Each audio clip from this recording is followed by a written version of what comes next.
Hi, welcome to PG6 Nuts channel. It's going to be a review of the Glock 26 and kind of just an overview of Glocks in general. For those of you who don't know, the Glock 26, 27, and 33 are the baby Glocks, the small size Glocks in 9mm 40 and 357 SIG. The Glock, let's see, which one is it? The Glock 29 and the Glock 30 are the smaller sizes for the 45 and 10mm. Then the Glock 17, 22, and 31 are full size in 9, 40, and 357 SIG. The full size in 10mm and 45 is the Glock 20 and the Glock 21. And then the mid-size for the 45 and the 10mm, there is no mid-size. But for the other three calibers, the mid-sizes are the 19, the 23, and the 32, I think. So just in case you didn't know the model numbers, those are them. I'm going to be referencing some of those numbers again and again, so you really ought to know them for this video. This, like I said, is the Glock 26. It is the subcompact 9mm. Holds 10 rounds. Is relatively light and small. Not so thin, but it's thin enough, I guess. It makes a halfway decent carry gun. There are some other offerings that I think make slightly better inside the waistband carry guns just because of their thickness. But this is a great gun. Okay, the only thing I think that, sort of beats this carry-wise would be something like the Smith & Wesson Shield, because it's essentially the same gun, but it's a little skinnier. And even that is debatable as to whether or not that makes a difference to you. One of the great things about the Glock 26 is that it takes its bigger brother's magazines. So it'll take the 19 or the 17's mag in the 9mm, or if you have a Glock 27, it'll take the 22 or the 23's mags, and so on and so forth. That's with all Glock models. It's just one of the great things about it. And for the 40 and 9mm guns, they even make extended magazines. Like the 40 is a 22 rounder, I think, and the 9mm is a 33 rounder. And those stick out to like here. They're really long, but they're kind of cool. They aren't available for guns like the Shield.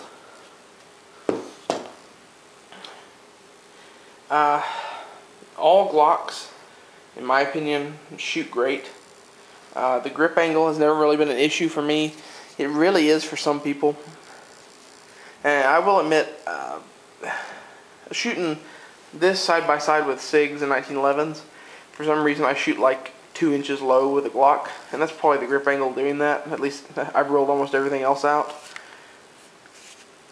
So other than that, it doesn't really bother me. The controls are great. The trigger on Glocks I actually really like. A lot of people describe them as being like a staple gun. But what I like about it is that you have a nice take-up, and then a crisp pop. That is exactly how a trigger should be. Take up, and then pop.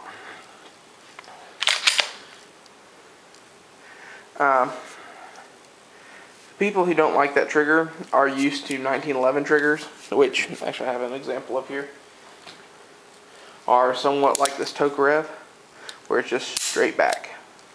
There's not hardly any take up, or at least on a good one there isn't. They aren't used to a two-stage military type rifle trigger, which is what I think this replicates pretty well. That's what I like.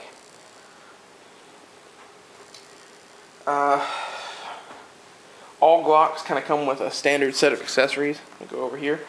Carrying case, Glock branded. And then when you open up the case, they all come with at least one extra mag. Set that down so you guys don't get like seasick. The Gen 4s will come with 2 extra mags, plus the one that's in the gun always. The Gen 3s only come with one extra one. That's how they save a little bit of money and make the cost different. They all come with a loader, a lock, that's like really blurry, or was, and the cleaning brush and rod. It's not a bad package. I like it considerably. There's nothing wrong with it. You get a lot of magazines, which is nice. Unlike guns like the Shield again, which you only get like 2. It's just a great package. The one thing I will say about shooting Glocks, though, that I don't like, I'm just going to kind of bounce around on subjects, guys, I'm sorry. But the one thing I don't like about shooting some Glocks is, in anything but a 9mm chambering, they're just a little snappy. They were really designed to be a 9mm. The 45 isn't bad, but they went to a totally different gun when they did that. They made the gun huge. So generally when I talk about shooting Glocks, I'm talking about, 9, 40, and 357 SIG. The Glock 21 is a great 45 ACP, high cap, 13 rounds plus 1. This is supposed to be a video about the Glock 26, but I'm really trying to incorporate, most of the Glocks, because I don't know if I'm ever going to get another Glock again while I'm in the mood to make videos. So, the 10mm, I think, is overrated.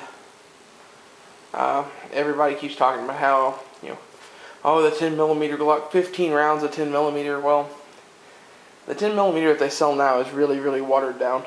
It's like the FBI light load, which is like the 40 Smith & Wesson. I mean, it's a little bit better, but it's not much better. I wouldn't buy a 10mm going, oh my god, now I have this hand cannon.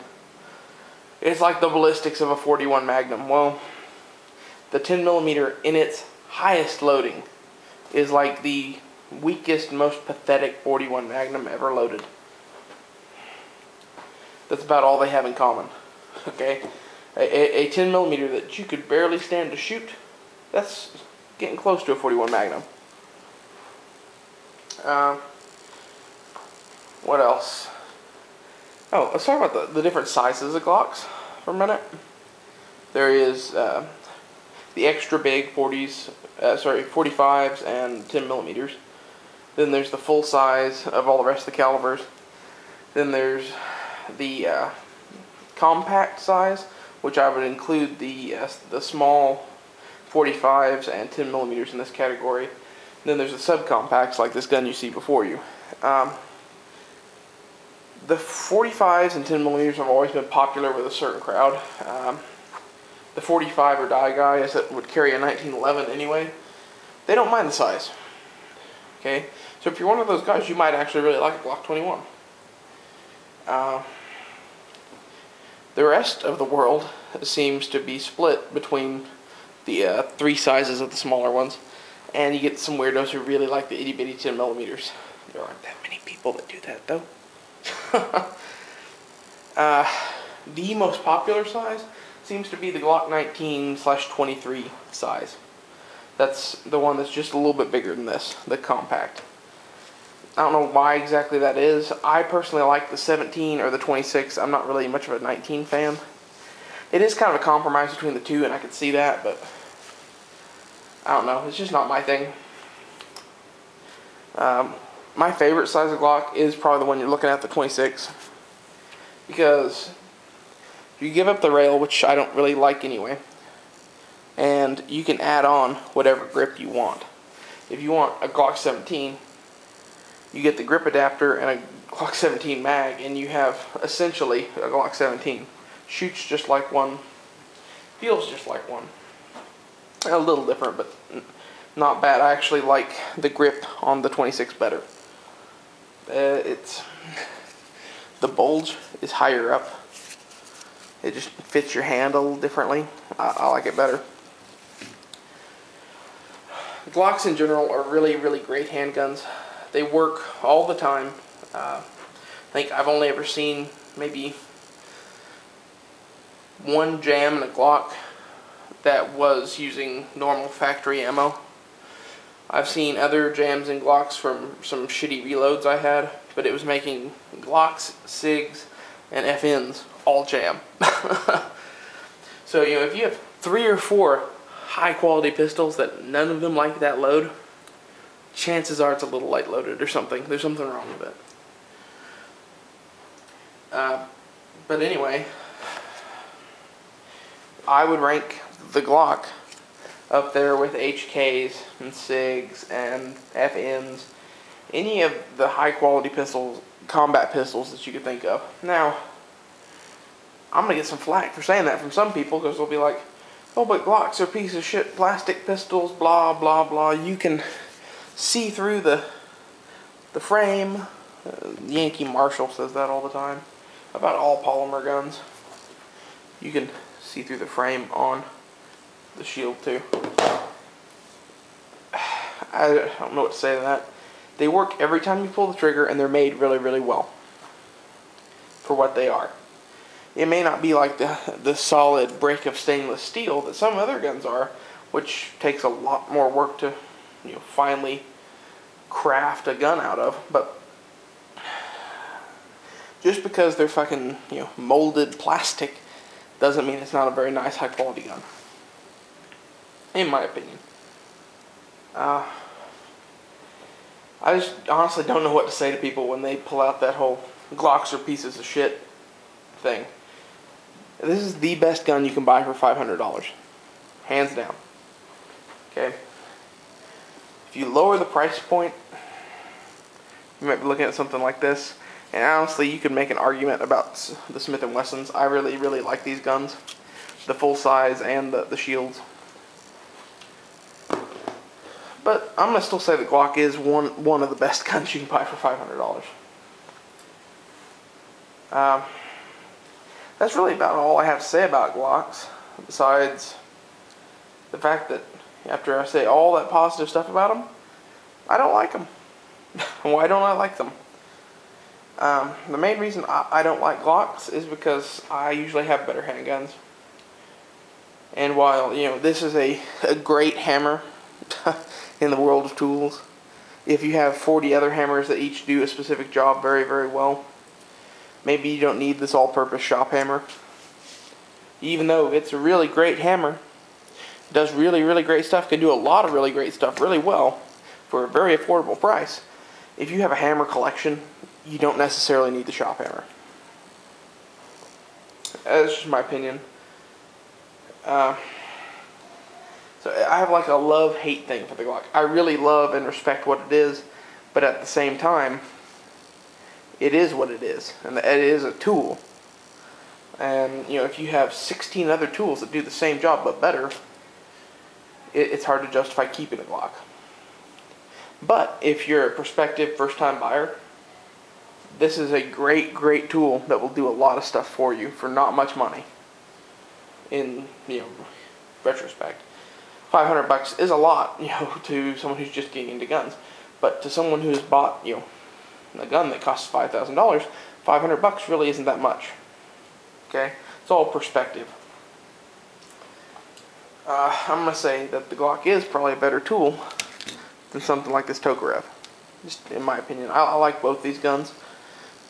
Glock, it wins a little bit. Okay, it wins a lot. This gun has some weird stuff about it, but it's a great gun at its price point. I hope if you're looking at buying a Glock, you go ahead and get one. You'll probably love it. Or you'll love it for a while, and then you'll buy a few other things, and then you'll end up selling it down the road. That's what most people do with Glocks. I hope you found this video helpful. Please subscribe, watch more videos, and don't forget to thumbs up and leave a comment. Thanks for watching.